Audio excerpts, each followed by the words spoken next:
오늘 계속해서 요한복음 20장을 살펴보겠습니다. 특별히 오늘은 부활에 대한 의심을 한 도마에게 나타나서 도마의 믿음을 강화시키고 또 그를 세워가는 예수님의 모습을 보게 됩니다. 오늘 좀 설교를 보통 제가 대지 설교를 합니다. 1대지, 2대지, 3대지 그렇게 설교를 합니다. 이렇게 될 때 하나의 주제를 가지고 일관성 있게 살펴볼 수 있죠. 근데 오늘은 좀 다르게 문맥의 흐름에 따라 구절에 따른 설교를 하게 됩니다. 좀 그래서 약간 두서가 없을 수도 있겠습니다. 그러나 하나하나 말씀의 본문의 흐름에 따라 훑어서 또 말씀을 묵상하다 보면 또 나름대로 말씀의 은혜가 될 것 같습니다. 그래서 오늘은 특별히 이렇게 말씀드리는 이유는 말씀에 좀 더 집중할 필요가 있다라는 것입니다. 자, 그럼 우선 24절을 한번 읽어보면서 한번 시작해 볼까요? 24절 띄워주세요. 계속 한 구절 한 구절 다 띄워줄 거예요. 우리 방송실 준비해 주셔야 됩니다. 우리 한번 읽겠습니다. 시작. 12제자 중에 하나로서 디두모라 불리는 도마는 예수께서 오셨을 때 함께 있지 아니한지라. 예수께서 오셨을 때 도마가 함께 있지 아니한지라. 이 구절을 이해하려면 앞의 내용에 대한 흐름을 좀 이해할 필요가 있을 것 같아요. 예수님께서는 십자가에 죽으시기 전에 제자들에게 반복적으로 내가 비록 십자가에 죽는다 할지라도 사흘 만에 다시 살아날 것이다. 그리고 너희들에게 다시 보이게 될 것이다. 말씀을 하셨죠. 그리고 그 말씀대로 사흘 만에 부활하셨습니다. 그리고 막달라 마리아에게 먼저 보이셨죠. 막달라 마리아는 부활하신 예수님을 만난 감격으로 예루살렘 성으로 내려가서 마가 다락방에 두려워 떨고 있는 제자들에게 이야기합니다. 예수님이 부활하셨어요. 정말 예수님은 다시 살아나셨어요. 이때 제자들이 긴가민가하죠. 과연 정말 예수님이 부활하신 거 맞아? 이렇게 하는 순간 예수님께서 정말 그들 가운데 나타나셨습니다. 그리고 그 가운데 서서 앞부분에 보면 평강을 또 빌어주시고 자신의 몸을 보여주심으로 예수 그리스도가 사망 권세를 이기신 그리스도가 되시고 우리가 구원자 되심을 부활의 몸을 통해서 보여주셨습니다. 근데 공교롭게도 그때 누가 거기에 없었습니까? 이 도마라는 사람이 그 자리에 없었다라고 말합니다. 그래서 오늘 24절에 이렇게 말하는 거예요. 예수가 오셨을 때 함께 있지 아니한지라라고 말하고 있습니다. 그래서 도마는 예수님의 부활을 못 믿겠다라고 이야기하는 거예요. 신앙생활 하다 보면 꼭 이런 분들이 있습니다. 있어야 할 곳에 꼭 빠지는 분들이 있어요. 마치 이런 분들은 뭐라고 표현해야 될까요? 단체 여행을 하다 보면 꼭 늦게 오는 분들이 있어요. 그래가지고 가이드의 말을 듣지도 않아가지고 꼭 이렇게 얘기해 문제를 일으키고 다른 말 하는 분들이 있습니다. 오늘 도마가 이랬다라는 거예요. 예수님께서는 십자가에 죽이시기 직전에도 부활할 것이라고 말씀하셨고 너희들이 함께 모여 있기를 원한다고 말씀하셨어요. 그리고 막달라 마리아와 여러 사람을 통해서도 부활하신 것을 말씀해 주셨어요. 그리고 앞부분에는 제자들에게도 나타나셔서 부활에 대한 소식을 전해 주었어요. 근데 문제는 그 자리에 도마가 없었다라는 사실이에요. 그러다 보니까 오늘 다른 소리를 내더라는 것입니다. 참 이것은 우리의 영적으로 참 중요한 것 같아요. 주님이 있으라는 곳에 있어야 돼요. 은혜 받는 자리에 있어야 돼요. 기도하는 자리에 있어야 돼요. 예배하는 자리에 있어야 돼요. 그것이 하나님이 원하는 자리거든요. 근데 그 자리에 꼭 안 나오시는 분들이 있어요. 그래서 그분들이 결정적인 이야기를 하거나 뭔가를 결정할 때 다른 소리를 내더라는 거예요. 고린도 교회가 분열이 있었습니다. 분열이 있는 이유가 뭐냐면 성도들끼리 다른 소리를 내기 때문에 그래요. 딴 생각을 하고 있는 거예요. 다른 뜻을 쫓고 있는 거예요. 교회가 하나가 되려면 한 소리가 있어야 되고 한 뜻을 추구해야 되고 한 마음이 돼야 될 줄을 믿습니다. 근데 꼭 은혜 받은 자리에 빠지는 분들이 결정적일 때 불신앙의 이야기들을 믿음이 없는 얘기를 하는 경우가 있다는 것이죠. 우리가 8월 말에 부흥회를 하게 됩니다. 갈매사 기도원에 우리 조 목사님을 모시고 말씀 부흥회를 하게 되는데 다시 일어나라, 다시 회복하라는 주제로 이제 말씀의 은혜를 받습니다. 특별히 이분은 하나님께서 정말 영성 운동가로 쓰시는 분이에요. 이분 한번 모시려면 3, 4년을 기다려야 돼요. 그러나 코로나 때문에 부흥의 일정들이 많이 취소돼가지고 이때 시간이 된다 그래가지고 그분을 우리가 모시고 있습니다. 특별히 다양한 은사들이 나타나기도 하고 말씀에 대해서 탁월하게 정말 깨어있는 말씀을 전하시는 분이십니다. 하나님께서 이렇게 말씀을 통해서 말씀 잔치를 벌인단 말이에요. 근데 그 자리에 나와야 되는 거예요. 은혜 받아야 되는 거예요. 근데 그 자리에 있지 못하고 은혜 받지 못하면 어떻게 돼요? 꼭 도마처럼 이상한 소리를 하는 분들이 있더라는 것이죠. 여러분, 주일이면 어디 가야 되겠습니까? 예? 주일이면 어디 있어야 됩니까? 하나님은 주일이면 거룩한 날이다, 복된 날이다, 안식일을 지켜라, 내가 너에게 복을 주리라 하면서 예배 자리로 불러주시고 초대한다는 거예요. 그래서 주일이면 우리는 어디 가야 되냐면 이런 교회에 와야 되는 거예요. 하나님 예배하는 자리에 앉아 있어야 되고 이 예배 자리에서 말씀 듣고 찬양하고 하나님의 은혜 받아야 되는 것입니다. 근데 꼭 뭐가 문제냐면 주님이 있으라고 하는 것에 있지 않고 와라고 하는 것에 오지 않기 때문에 그런 분들이 꼭 문제가 일어나더라는 거예요. 이런 동물의 왕국 보셨어요? 이런 맹수가, 사자가 노루나 사슴을 사냥할 때 꼭 물 위에서 떨어진 그 사슴을 잡아먹습니다. 이런 마귀도 알아요. 그래서 언제나 우리는 은혜 받는 중심에 서 있어야 될 줄을 믿습니다. 그래서 하나님께서 은혜 받는 자리에 있어야 되고 기도하는 자리에 나오라 그러면 그 속에서 있어야 되는 것이 우리가 도마 같은 어리석은 자가 되지 않기 위해서 필요하다는 사실이죠. 여러분, 그런 의미에서 오늘 잘 나오신 줄을 믿습니다. 할렐루야. 여러분, 우리가 주님이 있으라는 곳에 있기 원합니다. 주중에도 마찬가지예요. 노래방 같은 데 가지 마세요. 술 취하고 방탕한 것에 가지 마세요. 시편 1편은 말합니다. 복 있는 사람은 악인의 꾀를 쫓지 아니하며 죄인의 길에 서지 아니하며 오만한 자리에 앉지 아니한다. 앉을 자리를 잘 구별하는 것이 복 있는 사람의 특징이라는 사실이에요. 여러분, 우리는 은혜의 자리에 앉아 있어야 될 줄 믿습니다. 복 받는 자리에 있어야 될 줄 믿습니다. 아멘. 자, 그러면서 이제 25절에 이렇게 이야기합니다. 화면 한번 보겠습니다. 좀 깁니다. 한번 읽어보겠습니다. 시작. 다른 제자들이 그에게 이르시되 우리가 주를 보았노라 하니 도마가 이르되 내가 그의 손에 못자국을 보며 내 손가락을 그의 못자국에 넣으며 내 손을 그 옆구리에 넣어보지 않고는 믿지 아니하겠노라 하니라. 자, 오늘 전반부에 이제 두 종류의 사람이 나옵니다. 첫째는 부활을 경험한 제자들의 이야기가 나와요. 이 제자들이 부활을 믿지 못하는 도마에게 말합니다. 우리가 부활한 주님을 보았노라. 여러분, 이게 얼마나 확신 있는 고백입니까? 얼마 전까지만 해도 불안과 두려움에 떨고 있었던 제자예요. 사명을 잃어버리고 미래에 대해서 어떻게 할 바를 모르고 당황하고 있는 제자들이에요. 근데 이 제자들이 부활한 주님을 만났을 때 어떻게 변합니까? 내가 하나님을 만났노라, 주님을 만났노라, 확신 있는 고백의 사람으로 변화되더라는 거예요. 여러분, 우리가 신앙생활할 때 이렇게 확신 있는 신앙으로 살아가기를 원합니다. 내가 주님을 만났어. 내가 하나님을 만났다니까. 여러분, 이렇게 확신 있게 고백할 수 있는 분들이 되시길 축원을 드리겠습니다. 근데 이때 도마가 뭐라고 이야기하느냐 하면 내가 못 박힌 그 손에 내 손가락을 넣어봐야지 내가 믿겠다라는 거예요.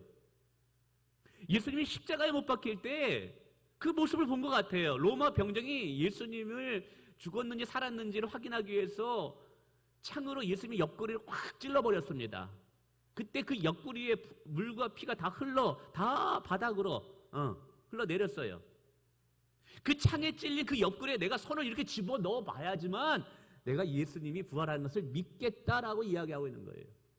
우리는 여기서 철저하게 이성적인 신앙, 내가 경험해봐야지, 내가 보아야지 믿겠다라는 신앙, 과학으로 검증되지 않는 것은 내가 받아들일 수 없어, 내가 반드시 이해되고 과학적으로 검증돼야지만 내가 믿겠다고 하는 철저히 이성적인 믿음, 과학적인 믿음을 보게 됩니다.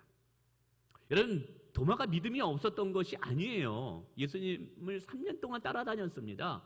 도마는 분명히 믿음이 있었어요.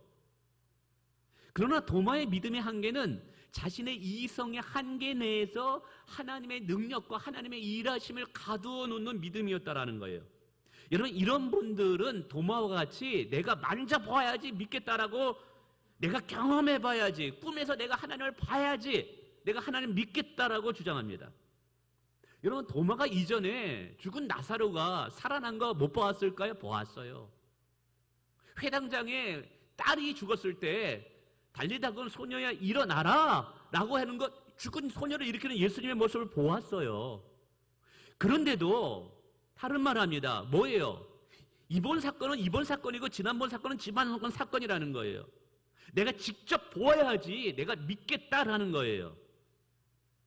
여러분, 이성적인 존재이기 때문에, 이성을 가져온 인간이기 때문에 이런 의심을 품는 것은 당연합니다. 이렇게 반응할 수 있어요. 그러나 도마의 믿음의 한계는 철저하게 자신의 이성과 과학적으로 검증된 한도 내에서만 하나님을 가두어 두고 믿겠다라는 믿음이에요. 하나님을 믿지 않는 것이 아니에요. 하나님을 믿었어요. 여러분, 어떻습니까? 여러분의 믿음은 어떻습니까? 도마는 스스로가 자신은 믿는다고 생각했어요. 그러나 내가 받아들이지 않는 것을 내가 거절해요. 여러분, 이런 믿음에 대해서 예수님은 뭐라고 이야기할까요? 오늘 27절 후반부에 이렇게 말합니다. 믿음 없는 자가 되지 말고 믿는 자가 되라. 도마야, 믿음 없는 자가 되지 말고 믿는 자가 되라. 너는 믿음이 없는 자라고 표현하고 있다라는 사실이에요. 도마는 스스로 자신이 믿음이 있다고 생각하지만 내가 생각하는 나의 믿음이 중요한 것이 아니라 주님이 생각하는 나의 믿음이 중요한 줄 믿습니다. 내가 아무리 주님을 향해서 나는 믿음이 있습니다 그렇게 이야기해봤자 무슨 소용이 있습니까? 주님이 인정하는 믿음이 중요한 거 아니겠습니까? 우리는 여기서 믿음의 두 종류를 또 보게 됩니다. 하나는 내가 만든 믿음이라는 것이 있고, 또 하나는 주님이 인정하고 주님이 주시는 믿음이 있다라는 거예요. 내가 만든 믿음이란 것이 뭘까요? 나의 생각, 나의 경험을 가지고 하나님을 규정하는 믿음이에요. 내가 내 생각으로 동의하지 않으면 받아들이지 않겠다. 나는 인정하지 않겠다. 부활, 그거 어떻게 과학적으로 증명할 수 있어? 그러나 나는 부활에 대한 믿음을 내가 가질 수 없어. 이게 뭐냐면 내가 생각하고 내가 만들어낸 나의 믿음이에요. 그러나 또 하나는 믿음이 있는데 하나님이 허락하시는, 하나님이 주시는 믿음이에요. 이런 믿음은 하나님의 선물이라고 이야기하고 있습니다. 아브라함의 믿음 같은 믿음이에요. 아브라함은 바랄 수 없는 일에 바라는 믿음을 가졌어요. 그의 아내 사라가 태에 끊어짐을 알았어요. 자식을 낳을 수 없음을 알았어요. 그러나 우리 하나님은 죽은 자를 살리시는 하나님을 믿었던 거예요. 이게 무슨 믿음이에요? 하나님의 약속의 말씀을 믿는 믿음이 하나님이 주시는 은혜의 선물의 믿음이라는 거예요. 여러분, 무엇이 구원을 얻게 하는 참 믿음일까요? 내가 만든 믿음인 나를 구원시키지를 못해요. 하나님이 주신 믿음만이 나의 영혼을 구원시키고 나의 죄를 사해줄 수 있는 믿음인 줄 믿습니다.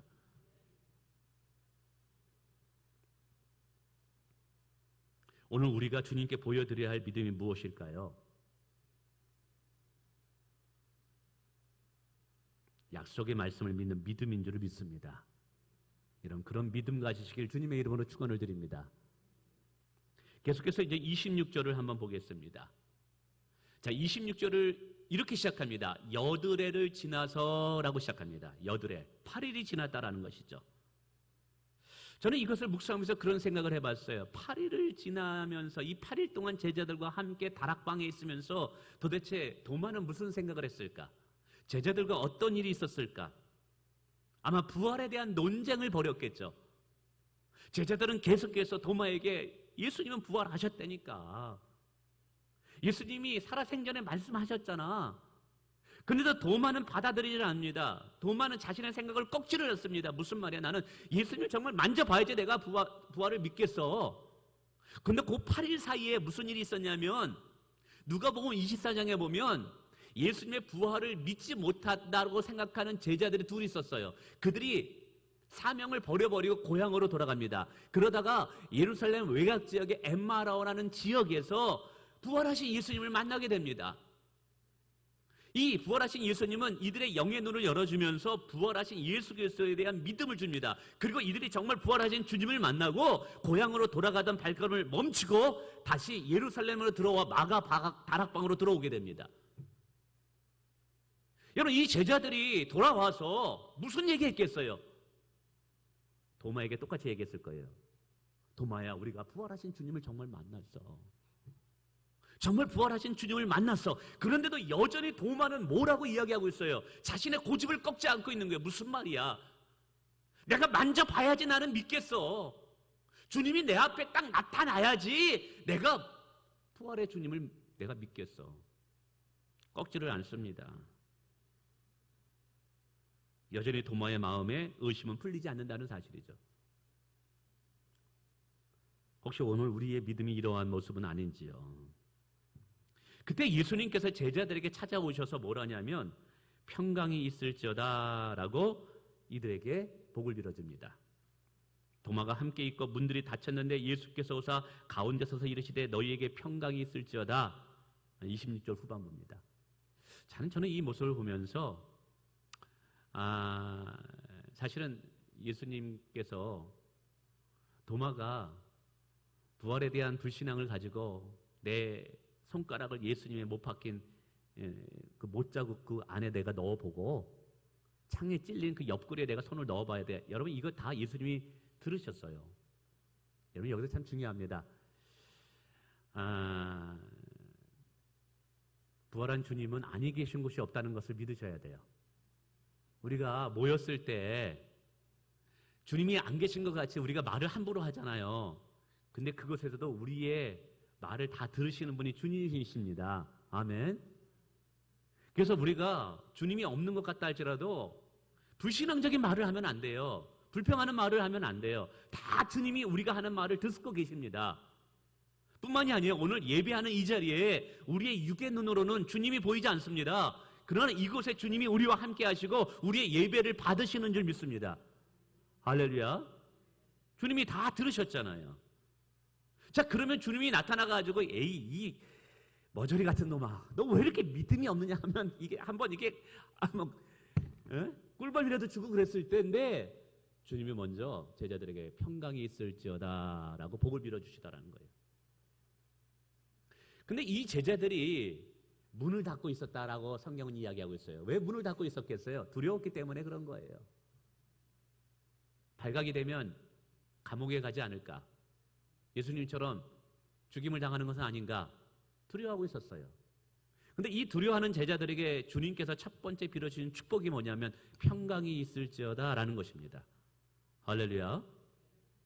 저는 이것을 이 주제와는 좀 다르지만 오늘 본문 속에서 그 생각을 드리고 싶습니다.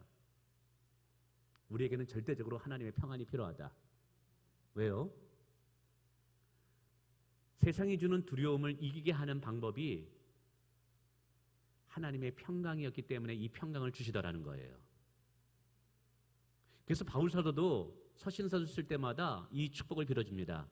너희에게 은혜와 평강이 있을지어다. 할렐루야. 오늘 부활의 주님이 예배하는 여러분에게 하늘의 평강을 주시기를 원합니다. 이 평강이 들어올 때 우리는 그 세상이 주는 염려와 두려움들을 능히 이겨나갈 수 있는 자가 되는 줄 믿습니다. 그래서 로마서에 보면 바울 사도가 그런 말을 해요. 아무리 큰 고난과 시련 중에서도 주님의 평강으로 우리는 기뻐할 수 있다라고 이야기하고 있습니다. 하나님 주신 기쁨을 평강이 우리 가운데 허락하신다는 것이죠. 그래서 평안이 있을 때 세상이 결코 우리의 평안을 빼앗아갈 수 없다라는 거예요. 세상의 어떤 환경도 평안을 빼앗아갈 수 없다라는 거예요. 정말 그렇더라고요. 저희 아내가 암에 걸리고 병원에 수술해 갈 때도 처음에는 참 걱정이 되기도 하고 막 그랬었어요. 그런데 기도할 때 하나님이 평강을 주시더라고요. 걱정이 안 되는 거예요. 평안한 거예요. 하나님께 다 맡겼을 때 오히려 주변 사람들이 더 걱정을 많이 해요. 어떻게 해야 돼요? 어떻게 해야 돼요? 그러나 하나님이 내 안에 찾아오셔서 내 안에 평강을 주시니까 정말 잔잔한 호수와 같더라고요. 할렐루야. 이게 평안인 거예요. 저희 어머님이 돌아가셨을 때도 저는 이것을 느꼈어요. 지금도 사실은 저희 어머님이 보고 싶을 때가 많습니다. 정말 지금도 어머님이 가지고 있는 성경책을 제가 가지고 있어요. 제 옷장을 열 때마다 어머니 성경책이 거기 놓여져 있습니다. 그것을 볼 때마다 문득문득 어머님이 보고 싶다는 생각이 들어요. 그래서 가끔씩 눈물이 날 때가 있어요, 혼자. 그러나 그것은 보고 싶다 할지라도 내게 주시는 하나님의 평안을 빼앗아가지 못하더라고요. 여러분, 오늘 그리스도인의 복 중의 복은 평안의 복인 줄 믿습니다. 부활의 주님이 우리 가운데 오실 때 평안의 복을 주시기를 원합니다. 할렐루야. 자, 그러면서 27절에 이렇게 말씀하십니다. 27절 한번 읽어볼까요? 시작. 도마에게 이르시되 내 손가락을 이리 내밀어 내 손을 보고 내 손을 내밀어 내 옆구리에 넣어보라. 그리하여 믿음이 없는 자가 되지 말고 믿는 자가 되라. 야, 주님이 어떻게 도마의 말을 아시고 그렇게 딱 정확하게 이야기하셨을까? 이때 도마가 얼마나 당황스럽고 부끄러웠을까요? 마치 구멍이라도 있으면 거기에 숨고 싶었을 것 같아요. 저는 이렇게 찾아오셔서 믿음이 연약하고 부활에 대한 믿음이 없는 도마에게 찾아오셔서 그의 믿음을 다시 이렇게 불러일으키고 다시 한번 그를 믿음의 사람으로 세워가는 예수님의 모습 속에서 많은 은혜를 받습니다. 저는 이런 모습 속에서 몇 가지를 여러분과 함께 은혜 나누기를 원합니다. 첫째는 뭐냐면 의심하는 자에게 먼저 찾아오셨다는 사실이에요. 오늘 본문에 보면 도마가 있을 때 이번에는 찾아오셨어요. 주님은 의심하는 자를 버리시는 분이 아니라는 거예요. 요한복음 13장 1절에 보니까 하나님이 우리를 사랑하시되, 예수님이 우리를 사랑하시되 끝까지 사랑하시는 분이라고 말씀하고 있습니다.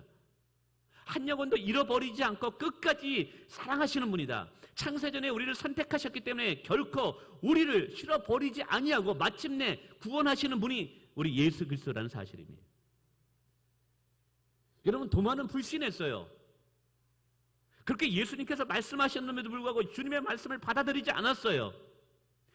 그러나 주님은 오늘 찾아오셔서 도마에게 은혜를 베푸시고 그의 믿음을 강화시키더라는 거예요. 왜 그랬을까요? 도마를 그가 선택하셨기 때문에 그래요. 도마를 제자로 삼으셨기 때문에 그래요.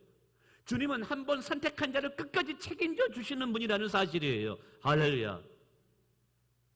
창세전에 선택하셔서 우리를 오늘 구원하십니다. 오늘 우리가 주님의 사랑을 받았고 구원을 받았지만 때로는 도마처럼 믿음이 연약해서 우리 자신이 무너질 때가 있을 수 있고 우리가 하나님의 말씀에 대해서 의심할 때가 있을 수 있어요. 그러나 그때도 주님은 우리를 버리지 않고 우리에게 먼저 찾아오셔서 우리의 연약한 믿음을 강화시킨다는 사실이에요. 할렐루야. 여러분, 이것을 읽을 수 있는 영적인 은혜가 있기를 원합니다.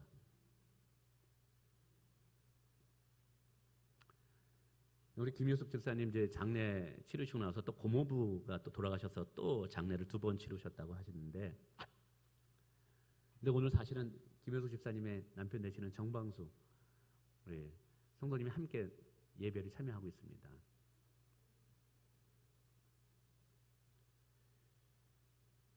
어머님 먼저 장례 치르시고 이 장례를 통해서 이렇게 나오셨단 말이에요.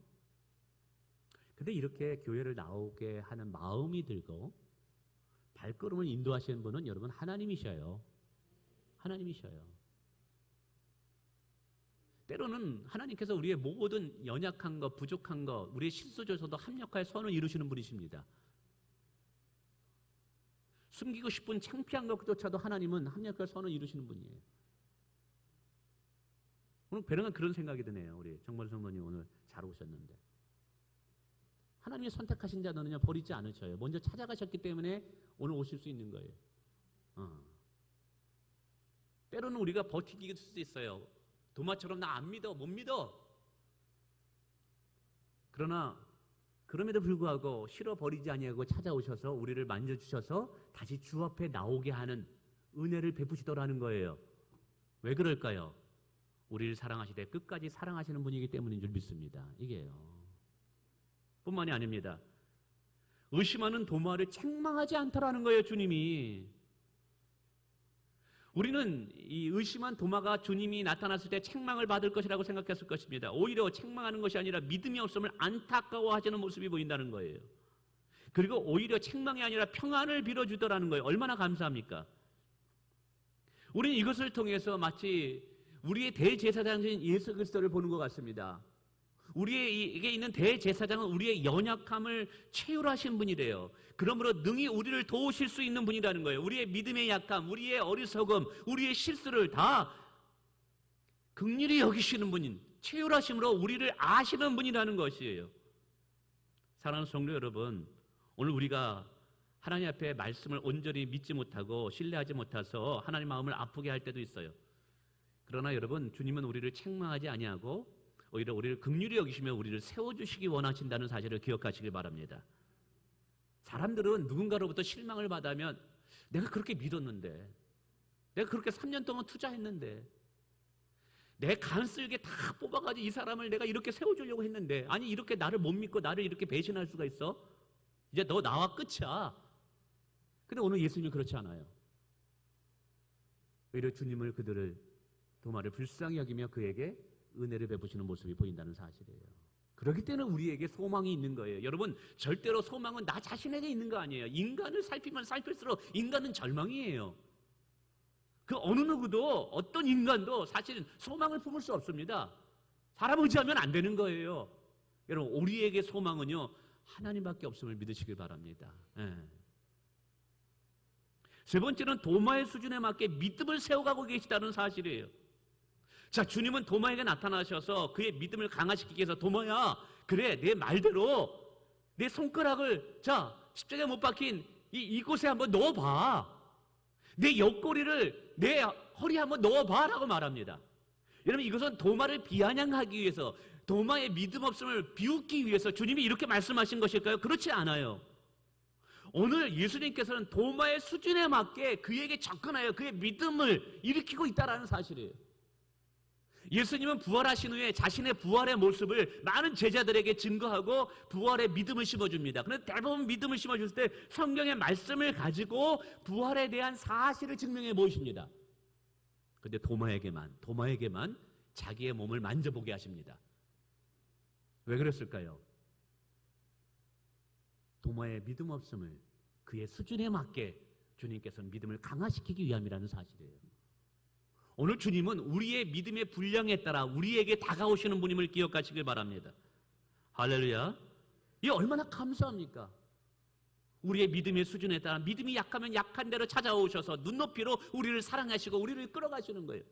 믿음이 강한 자는 또 강한 자에 맞춰서 때로는 시험을 통해서 그에게 인내를 배우고 인내를 통해서 온전한 자로 성숙해 가더라는 거예요. 하나님은 우리에 맞춰서 눈높이 교육을 하시는 사랑의 하나님이심을 믿으시길 바랍니다. 여러분, 이러한 의심하는 도마를 찾아오셔서 이제 주님께서 이야기하자, 이제 도마가 어떻게 반응하느냐, 우리 28절 한번 보겠습니다. 28절 한번 읽겠습니다. 시작. 도마가 대답하여 이르되 나의 주님이시오 나의 하나님이시다. 깜짝 놀랍니다. 도마가. 주님 정말요? 제가 한번 넣어볼게요. 한번 옆구리 좀 대주세요. 이렇게 얘기했을까요? 못했어요. 이미 부활한 주님 앞에서 그가 그렇게 고집스럽게 했던, 나는 경험해 봐야 돼, 내가 과학적으로 증명해 봐야 돼, 내가 겪어봐야 돼, 내가 만나봐야 돼, 그런 모든 것들이 다 무너집니다. 바로 이거예요. 그래서 하나님께서 여러분을 만나주시는 은혜가 있기를 원합니다. 하나님께서 우리의 인생 가운데 찾아오셔서 만나주시면요, 그 전에 내가 경험해봐야지, 과학적으로 증명해봐야지, 논리적으로 따져봐야지, 내가 이해돼야지, 내가 믿겠다, 이런 이 모든 것들은요, 하나님을 만남으로 다 무너져버립니다. 의미가 없게 됩니다. 왜요? 살아계신 하나님이 내 앞에 계신데? 오늘도 분명히 살아계신 하나님을 내가 만났는데 과거의 의심들, 과거의 의문들은 의미가 없게 됩니다. 여러분, 오늘 부활하신 주님이 여러분을 만나심으로 이런 은혜가 있기를 주님의 이름으로 축원을 드립니다. 그럴 때 우리는 이 도마처럼 고백할 수 있는 거예요. 예수 그리스도는 나의 주가 되십니다. 나의 하나님이 되십니다. 저는 이것을 통해서 두 가지를 또 말씀드리고 싶습니다. 이 고백이 너무 멋진 고백이에요. 물론 베드로도 신앙 고백을 합니다. 주는 그리스도시요 살아계신 하나님의 아들이시나이다. 그러나 이것보다 더 원색적이고 근본적이고 정말 이 근원적인 대답은 이 도마의 고백이에요. 예수님, 주님은 나의 주가 되십니다. 나의 하나님이 되십니다. 이 말은 뭐예요? 예수님만이 나의 구원자가 된다라는 거예요. 예수님만이 나의 창조주 하나님이 되신다라는 거예요. 할렐루야. 오늘 저와 여러분의 인생의 유일한 구원자가 예수 그리스도임을 여러분 선포하시길 바랍니다. 저와 여러분의 유일한 창조가 되시고 인도주가 되시고 축복의 근원이 예수 그리스도가 됨을 여러분 고백할 수 있는 믿음이 있기를 원합니다. 그러면서 뭐라고 이야기하면 두 번째는 나의 주, 나의 하나님이라고 말씀하고 있다는 거예요. 이게 중요해요. 나의 주, 나의 하나님. 여러분 예수님은 만유의 주입니다. 그러나 만물의 주인 되는 것보다 더 중요한 것이 나의 주가 되는 것이 중요해요. 하나님은 창조주가 되셔요. 모든 만물을 주관하시는 분이에요. 모든 만물을 주관하시는 분도 중요합니다. 그러나 내 인생을 주관하는 나의 하나님이 되는 것이 중요해요. 예수님이 온 인류를 사랑하셨다. 여러분 이것도 중요합니다. 그러나 더 중요한 것은 나를 사랑하시는 분이라는 것이 더 중요하다는 사실이에요. 예수님은 온 인류를 위해서 십자가에 못 박혀 죽으셨다. 여러분 이것도 중요합니다. 그러나 나의 죄 때문에 죽으셨다라는 이 믿음이 나에게 있어야 된다는 사실이에요. 이게 중요한 거예요. 나의 주, 나의 하나님. 여러분에게 예수님은 누구십니까? 아버지의 하나님? 우리 어머니의 하나님? 나의 주, 나의 하나님이 되기를 원합니다. 오늘 도마는 1대1로 하나님을 만난 거예요. 1대1로 인격적으로 예수님을 만난 거예요. 오늘 우리의 신앙에 이런 은혜가 있기를 원합니다. 누구로부터 들어서 부모로부터 그냥 계승되었기 때문에 물론 이게 중요합니다. 그러나 더 중요한 것은 실전적으로 성령을 통해서 나의 하나님으로 하나님을 만나는 은혜가 있기를 축원을 드립니다. 뿐만 아니라 저는 여기서 또 은혜를 받게 돼요. 이 고백이요 가장 멋진 고백이에요. 가장 아름다운 고백이에요.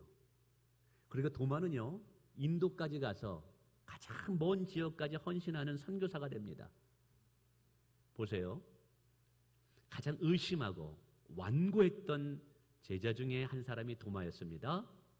근데 그가 인격적으로 예수 그리스도를 만나니까 가장 멋진 신앙 고백을 하고 가장 큰 헌신자가 되더라는 사실이에요. 그래서 종종 우리 청년들이나 자녀들 중에 의심하거나 신앙의 회의감을 가진 자들에 대해서 너무 부정적으로 볼 것만은 아니라는 사실이죠. 왜요? 가장 많은 의심을 하는 자, 가장 많이 신앙적으로 고민하는 청년들이 주님을 만나기만 하면 가장 큰 믿음의 확신자가 될 수 있고 가장 큰 헌신자가 될 수 있고 가장 큰 교회에 쓰임받는 기둥 같은 일꾼이 될 수 있기 때문에 그런 거예요. 그러면 사랑하는 성도 여러분, 여전히 부활에 대한 확신이 없다 고민하는 분들이 있습니까? 기도하세요. 주님, 저 도마처럼 만나고 싶습니다.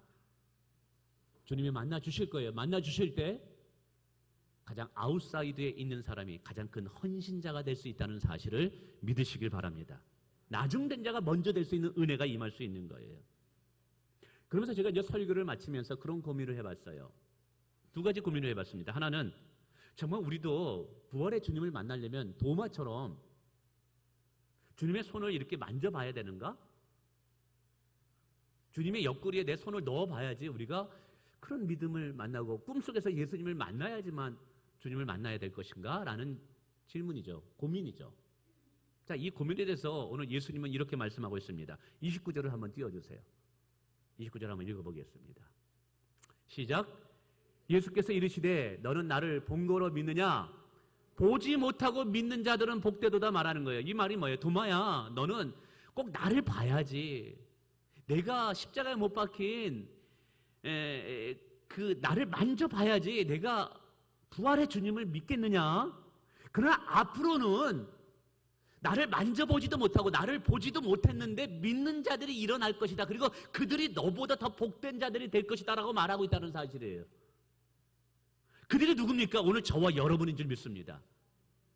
그래서 오늘 여기서 우리는 참 또 제가 그런 생각이 들어요. 또 다른 믿음의 두 종류가 있더라. 너는 나를 본 거로 믿느냐? 즉 봐야지만 믿는 믿음이 있어요. 경험해봐야지만 믿는 믿음이 있어요. 내가 체험해봐야지만 믿는 믿음이 있고 보지 못하고 믿는 자들은 복되도다. 보지 않았지만 말씀을 믿기 때문에 믿는 믿음을 가진 자들이 있더라는 사실이에요. 근데 무엇이 더 복 있는 자고 더 하나님 모시게 하나님을 기쁘시게 하는 자이냐면 보지 않지만 하나님의 약속의 말씀을 믿기 때문에 믿는 자가 더 큰 복을 받는 자임을 믿으시길 바랍니다. 근데 이것이 어떻게 가능할까요? 성령을 통해서 가능하다는 사실이에요. 분명히 예수님께서 요한복음 14장에 말씀하셔요. 성령이 오시면 그가 우리 가운데 있으면 주님이 하신 말씀을 깨달아지게 하고 믿게 하신다라는 것이죠. 진리의 영이기 때문에 예수 그리스도가 부활의 주님인 것을 우리로 하여금 알고 믿고 경험하게 하시는 분이 성령님이라는 거예요. 그래서 오늘은 성령님을 통해서 부활하신 예수님을 만나게 되는 줄 믿습니다. 이게 얼마나 감사입니까? 그런 면에 있어서 오늘 저와 여러분은 도마보다 더 큰 복을 받은 자들임을 믿으시기 바랍니다. 뿐만 아니라 두 번째 제가 또 고민한 것은 이제 부활의 믿음을 성령으로 보지 않아도 믿는 자들은 어떤 삶을 살아야 되느냐라는 것이죠. 이제 우리는 그럼 어떤 삶을 살아야 되느냐? 도마의 신앙 고백이 우리에게 힌트를 줍니다. 주는 그리스도시요 살아계신 하나님의 아들입니다. 정말 우리가 이 신앙 고백이 우리의 삶의 고백이 되도록 하는 것이 부활의 믿음을 가진 자들의 모습이어야 된다는 거예요. 정말 예수 그리스도가 나의 주가 되시고 예수 그리스도가 나의 하나님이 되신 것을 인정하면서 그렇게 동행하는 삶이야말로 부활의 삶인가라는 것이죠. 여러분, 예수 그리스도는 여러분의 무엇입니까? 손님인가요? 여러분이 필요할 때마다 도움을 청하는, 필요할 때마다 찾는 분인가요?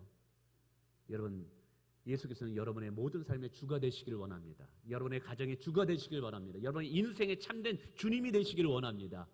할렐루야. 여러분, 이것이 부활을 믿는 자들의 신앙의 고백이고 그의 삶의 고백이어야 된다는 사실이죠. 하나님은 나의 하나님이 되십니다. 여전히 살아계시고 우리의 창조주가 되시고 우리의 인도자가 되십니다. 그럴 때는 그분과 동행할 때 우리는 두려워하지 않을 수 있어요. 담대할 수 있어요. 그분이 계시기 때문에 우리는 어떤 상황 속에도 소망을 품을 수 있어요. 어떤 절망 가운데도 희망을 가질 수 있다는 사실입니다. 오늘 이 부활의 주님이 오늘 저와 여러분과 함께 계심을 믿으시길 바랍니다. 말씀을 맺습니다. 오늘 내용의 정리는 핵심적인 것은 그것입니다. 의심하는 도마에게 책망하지 않고 찾아오셔서 그의 믿음을 강화시키더라는 거예요. 오늘 때로는 우리의 신앙의 모습이 도마와 같이 연약할 때가 있지만 그러나 그때도 우리는 우리에게 찾아오시는 주님을 소망하기를 원합니다.